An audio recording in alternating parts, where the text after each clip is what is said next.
Bonjour, je m'appelle Michael Galache et encore une fois, j'ai recommencé cet enregistrement déjà 5 fois parce que j'aime bien qu'au moins le début soit souple. Ce n'est pas évident pour moi d'enregistrer. Autant qu'il y a quelques années, je le faisais systématiquement à chaque fois que je changeais d'endroit, il me semble. Euh, Aujourd'hui, je ne bouge pas. Ça se voit d'ailleurs parce que j'ai le même décor derrière moi. D'ailleurs, je l'ai acheté spécialement pour les enregistrements et les causeries. Euh, Et c'est pas parce que je suis mégalomane qu'il y a cette couronne, mais c'est simplement si je veux me mettre au milieu de l'image, mais je me trouve avec une auréole autour de la tête. Euh, Aujourd'hui, c'est beaucoup plus facile pour moi d'écrire. Euh, j'ai l'impression que les gens qui lisent sur mon blog, ils sont davantage intéressés dans ce que je vis moi en tant que Michael de jour en jour. Ça bouge beaucoup dans ma vie, tout le temps. J'applique en fait ce que j'enseigne et ça crée un mouvement presque permanent. Même si c'est pas nécessairement extérieur, c'est au moins intérieur. C'est très intense. J'ai tous les jours de quoi raconter. Et s'il y a des jours où je n'ai pas écrit, c'est pas parce que je n'avais rien à dire. Donc c'est pas évident à nouveau d'enregistrer. Ça m'impressionne un petit peu. Et comme je l'ai déjà dit dans une autre vidéo, je maîtrise de moins en moins la langue française, même si c'est la langue dans laquelle je m'exprime pour l'instant le mieux. Euh, donc, je me sens un peu gêné de faire des erreurs en grammaire et orthographe. En même temps, il s'agit de faire ce que je pense que la vie me demande, et c'est à travers des signes et le miroir, c'est-à-dire de me remettre en vue, d'être disponible et de partager ce que j'ai découvert. Je me considère comme un explorateur, euh, pionnier, rapporteur. J'ai l'impression que ce que je découvre est très important, est essentiel. Et surtout, 7 dernières années, je trouvais des choses qui sont, à mon avis, vraiment très importantes à partager. Après, au bon entendant. Celui qui entend, entendra et chacun prendra dans mes vidéos ce dont il a envie. Et de toute manière, tout ce que je dis dans mes vidéos m'engage. D'ailleurs, je choisis un titre assez engageant. J'aime bien des titres qui titillent un tout petit peu. Les miracles n'existent pas. Pourquoi je dis ça? J'essaie de commencer au début. Je sais que j'ai à peu près une vingtaine de minutes et il m'en reste 17. Alors, pour moi, de ma fenêtre, dans ce que j'ai découvert, euh, je me suis rendu compte à un moment donné, il y a à peu près 6 ou 7 ans, que toute ma recherche pendant 30-35 ans, en suivant le miroir et tout ça, m'a pas amené à un endroit que je pensais, où je pensais arriver. Je pensais qu'à un moment donné, j'allais être une espèce de maître, une espèce de, je sais pas quoi, quelqu'un avec un charisme euh, qui avait compris un truc important, mais sur la suite de mon chemin. C'est pas ça qui s'est passé. C'est comme si, à un moment donné, je traversais une espèce de couche dans laquelle je naviguais avec la masse des gens, mais je me suis trouvé en dessous de cette couche, projeté à un endroit euh, en dehors des sphères religieuses, néo-spirituelles et tout ça. Je me suis rendu compte rapidement qu'en fait, je me trouvais sur le chemin de notre culte ancestral. Et j'ai découvert rapidement que j'étais une espèce de disque dur ambulant par rapport à cette tradition. Ok, ça ne veut pas dire que je connais toutes les rituels et tout ça. Pas du tout. En fait, je ne sais que deux choses. Je sais ce que c'est l'amour avec un grand A, et je sais où chacun se trouve sur le chemin vers.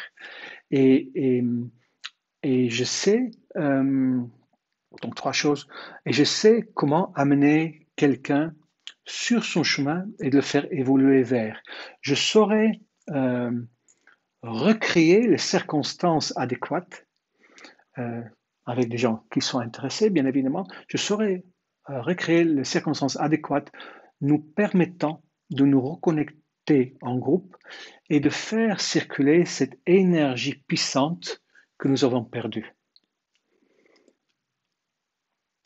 Pour moi, notre culture ancestrale, notre culture païenne, que ce soit ici les Celtes, les Aborigènes, les Amérindiens, les tribus africaines ou n'importe où ailleurs, pour moi, euh, ils avaient tout en commun le fait qu'ils adoraient euh, la vie unique, l'énergie que nous sommes tous ensemble à travers ces manifestations.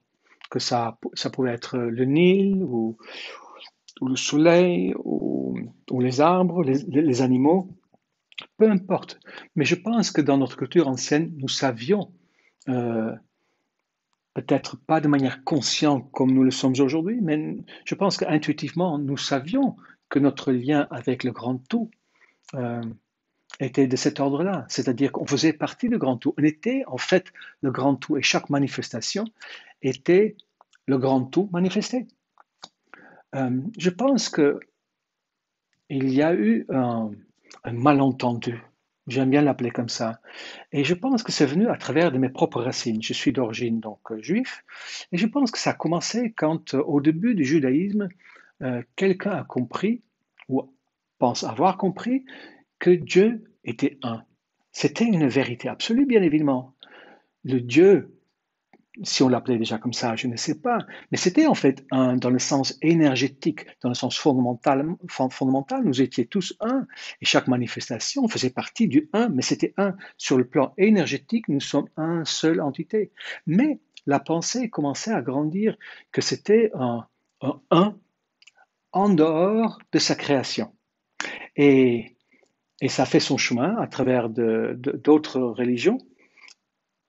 Et jusque-là, il n'y avait pas tellement de problèmes parce que chacun gardait ça à peu près pour soi, cherchait juste à respecter ses croyances, mais, et sans jeter la pierre parce que j'en veux à personne, j'ai aucun jugement, mais les faits sont comme ça, que dans la religion chrétienne, euh, il a eu un tel besoin de apporter la bonne parole, l'existence de ce Dieu unique dont le Fils était Jésus, euh, partout, et de se prendre pour supérieur face à toutes ces tribus qui existaient, inclus nos propres tribus celtiques, euh, au point de les éradiquer.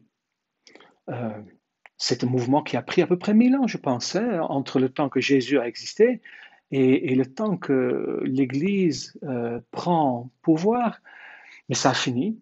Je pense que ça a commencé vers 1000, 1100, et ça a commencé avec notre propre culture celtique.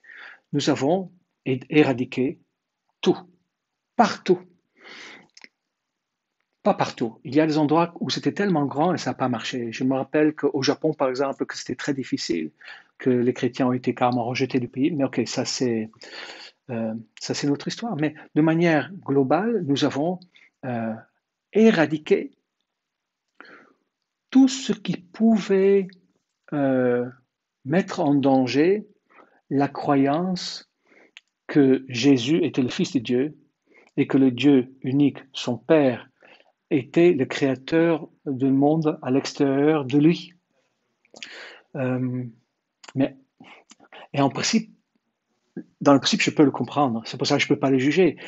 Mais qu'est-ce que ça a fait? Ça a fait, de ma fenêtre en tout cas, que nous avons détruit nos enseignants, nos médecins, nos guides, nos rituels et toute notre possibilité de nous connecter avec ce qui était jusqu'en ce moment-là notre source et qui est encore aujourd'hui notre source, mais nous ne le savons pas. Euh, si je regarde notre monde aujourd'hui, je vois bien, ça ne marche pas. Ça montre bien que nos pensées, nos paroles et nos actes ne sont pas sont cohérents avec une croyance qui n'est pas juste. Le monde est malade, même si ça a l'air très beau, même si, comment dire, technologiquement nous sommes très avancés, même si dans nos maisons il fait bien chaud, mais nous sommes pour moi complètement déconnectés de la source et le monde n'arrête pas de le montrer à travers les virus, à travers des feux, à travers la peste à l'époque. Ça n'arrête pas depuis que, à mon avis, où nous avons commencé à détruire notre culture ancestrale, le monde, la vie elle-même a pas cessé à nous montrer que nous faisions une grande erreur. Euh, qui fait qu'aujourd'hui, on vit à côté de la plaque. Il y avait un moment où l'Église et l'ancienne tradition vivaient un peu en parallèle. Euh, mais très rapidement, tout ce qui était de l'ordre de sorcellerie, qui a une connotation très négative, mais qui ne l'est pas en fait, était rejeté. Tout ce qui était de l'ordre de cette énergie magnifique, créatrice qui circulait en nous et qui manifestait par cette liberté de notre énergie sexuelle, énergie de vie, donc énergie sexuelle, et donc notre sexualité a été condamnée. Je pense que ceux qui ont mis en place les nouvelles religions savaient très très bien que le plus grand danger, c'est que nous laissions libre expression, notre énergie s'exprimer librement. Et donc, ils ont interdit. Euh, Aujourd'hui encore, quand j'aide des femmes à retrouver leur place, il y a un moment où il y a une espèce de panique viscérale qui revient et qui est liée certainement aux mémoires cellulaires de l'époque euh, où les sorcières étaient brûlées. Et moi-même, j'ai de souvenirs de ça. Quand les sorcières faisaient de la sorcellerie, en fait, qu'est-ce qu'elle faisait? Elle aidait quelqu'un de entrer dans son axe. Pour moi, c'était rien d'autre que ça. Euh, c'est ce que je fais encore aujourd'hui. De certaine manière, je suis une alchimiste, une sorcière, appelle-moi comme tu veux, mais j'aide les gens aujourd'hui de quitter l'axe d'erreurs massives que tout le monde emprunte pour arriver dans son axe. Et effectivement, en ce moment-là, il se passe quelque chose de l'ordre de la magie. Euh, Puisque c'est magique. Quand une maladie disparaît, quand une vie se redresse et commence à devenir agréable. Et à l'époque des sorcières, à l'époque de l'Inquisition, mais tous ceux qui faisaient de la magie étaient mis sur le bûcher. Et à un moment donné, quand l'Église a vraiment eu le pouvoir, ça veut pas dire qu'il n'y avait plus de sorcières, ça veut pas dire qu'il n'y avait plus de gens qui avaient connexion avec cette énergie fondamentale. Ça ne veut pas dire qu'il n'y avait plus de gens qui savaient comment accueillir cette énergie, comment le libérer et comment l'utiliser pour autrui. La différence, à mon avis, hein, et ça c'est vraiment ce que je pense, euh, cette énergie était tellement reprimée euh, que quand ça arrivait, quand quelqu'un avait cette énergie et l'utilisait, mais au nom de l'Église, c'était forcément une sorcière ou un sorcier. Mais ça ne s'appelait pas de la magie, ça s'appelait un miracle.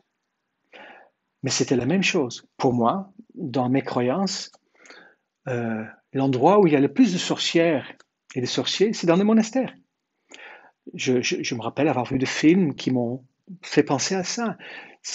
Et à quel point c'est difficile de reprimer cette énergie sexuelle qui est considérée pour l'Église ou pour les anciennes religions, les nouvelles religions, comme quelque chose de, de pas juste, de pas bon. C'est un péché.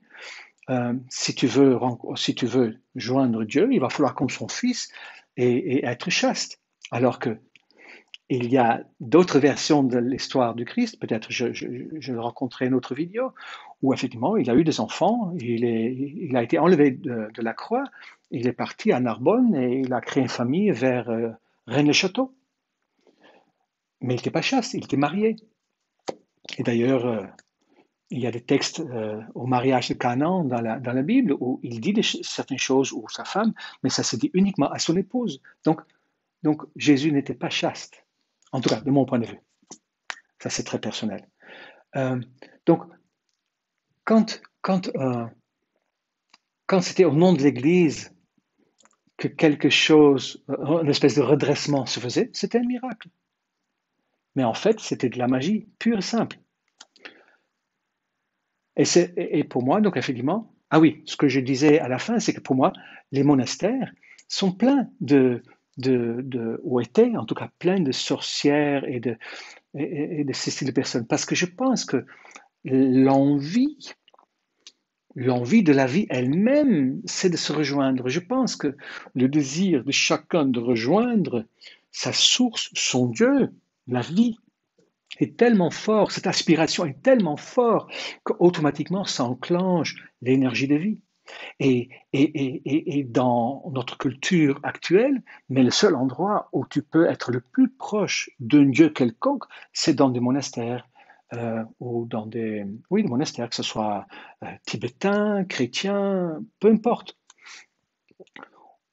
Ou dans les yeshivas peut-être, chez les juifs. Je ne sais pas. Ça, je ne sais pas. Euh, Ça demande réflexion. Mais et je me rappelle d'avoir eu un film, un film français d'ailleurs, où une femme se battait contre son désir, et c'est très connu. Euh, Cette histoire des prêtres qui abusent des enfants ou des, qui font des trucs entre eux ou des femmes entre elles. Ok, c'est peut-être pas vrai pour une grande partie, mais je pense que la tentation sexuelle, la tentation venant de l'énergie de vie, l'énergie sexuelle qui ne cherche que à circuler librement, la tentation est tellement forte et à mon avis, euh, c'est l'erreur de le réprimer. Mais en le réprimant, on maintient le mythe de Jésus tel qu'il est connu pour la masse.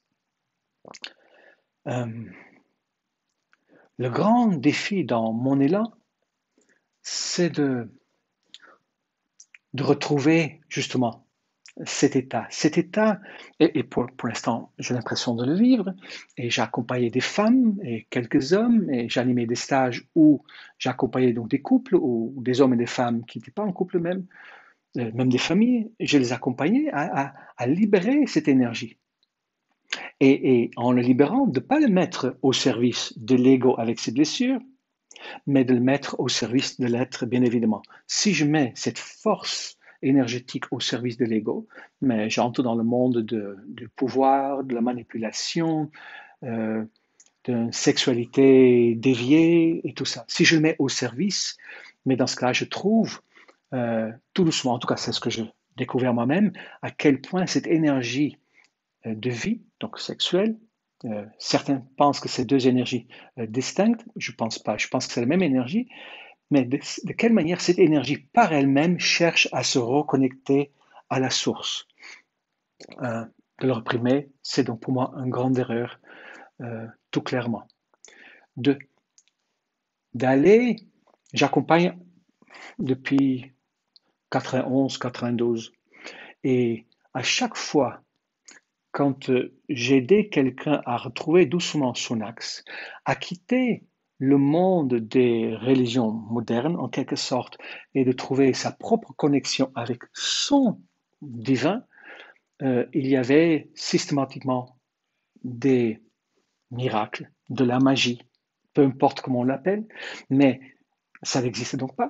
Selon le titre de ma vidéo, non. Il y avait uniquement des signes donc qui montraient qu'il était sur le bon chemin. Parce que le miracle, la magie, c'est rien d'autre que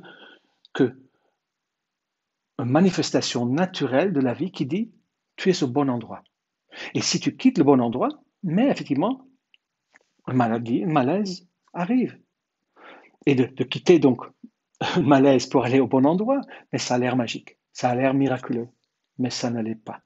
Mais j'ai vu systématiquement dans ce virement d'aller vers le bon, vers le juste, vers ce qui est vrai peut-être, euh, des malaises, des maladies, et je suis le premier, disparaître comme ça. Et peut-être ça se passe aujourd'hui sur le plan de notre monde, de notre planète. Avec aujourd'hui le Covid, c'est quand même assez engageant. Il y a beaucoup de gens qui sont vraiment en difficulté. Qu'est-ce qui se passerait si de manière globale, nous sommes tellement touchés que ça, que, que ça force à comprendre que notre système de croyances, nos paroles et nos actes ne sont pas adéquats à ce que nous sommes vraiment. Et, et c'est vrai qu'au fond de moi, même si j'espère du malheur à personne, quelque part j'espère qu'il y aura encore plein de vagues, jusqu'au jour que ceux qui décident pour la société actuelle soient touchés aussi, pour que la fondation de cette, comment dire, fausse construction sociétaire soit ébranlée. J'espère du malheur à personne. J'espère seulement du bonheur à tous. Et pour moi, pour être dans une espèce de bonheur naturel, c'est pas miraculeux, c'est pas de la magie, c'est tout simplement naturel. Notre héritage naturel, c'est bonheur, santé, abondance, amour. Tout ça, c'est notre héritage naturel. Et de voir autant de choses qui ne vont pas, c'est pas naturel du tout. Voilà, je pourrais encore continuer à parler longtemps. J'ai dépassé mes 20 minutes. Ça sera pour une prochaine fois. J'espère que ça vous a plu. S'il y a des questions, n'hésitez pas à aller sur mon blog michaelgalash.com et de le poser à partir de ma page contact. Avec plaisir, j'en ferai une autre vidéo où je vous répondrai en individuel. Je vous souhaite une très très belle journée et à bientôt. Au revoir.